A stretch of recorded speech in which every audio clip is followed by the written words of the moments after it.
বাঙালি সব থেকে শ্রেষ্ঠ উৎসবটা শেষ হয়ে গেছে। আশা করছি সবাই খুব মজা করেই কাটিয়েছে। চলো আগের মতো একটু ডেলি লাইফে ফিরে যাওয়া যাক। রাধে রাধে ভিউয়ার্স, আমি রবিন। সকাল সকাল রেডি হয়ে ট্রেন ধরে চলেছিলাম অফিসের উদ্দেশ্যে। সকালে ঘুম থেকে উঠলে মুখটা যেন সেই আলু ভাতের মতো হয়ে থাকে। যাই হোক, তো নিজের ফেসটাকে ইগনোর করে বসে বললাম নিজের কাজগুলো শেষ করার জন্য। নিজের সব কিছু কাজকর্ম শেষ করার পর একটা দাদার বাইকে বসে সোজা চললাম কোনা স্টেশনে যাওয়ার জন্য। অ্যাট দ্য এন্ড আমরা কিন্তু বাঙালি।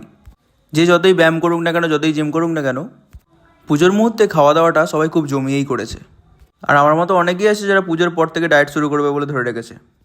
যাই হোক, তো কিছু হেলদি জিনিস কিনে নিয়ে প্ল্যাটফর্মের উপরে উঠে বললাম। ওয়েদারটাও একটু মেঘলা মেঘলাই করেছিল। বেশ কিছুক্ষণ অপেক্ষা করার পর দেখলাম ট্রেনটা প্ল্যাটফর্মে ঢুকছে। দেন ট্রেনে উঠে বসে বললাম বাড়ি ফেরার জন্য। আর সন্ধ্যার পর আজকে প্রথম পুজো কাটিয়ে জিমে যাচ্ছিলাম।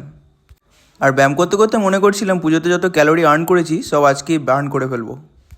দেন টানার 2 ঘন্টা ফাটিয়ে ওয়ার্কআউট করার পর চললাম বাড়ির পথে। তোমরা প্রত্যেকে খুব ভালো থেকো আর প্লিজ আমায় ফলো করো। হরে কৃষ্ণা।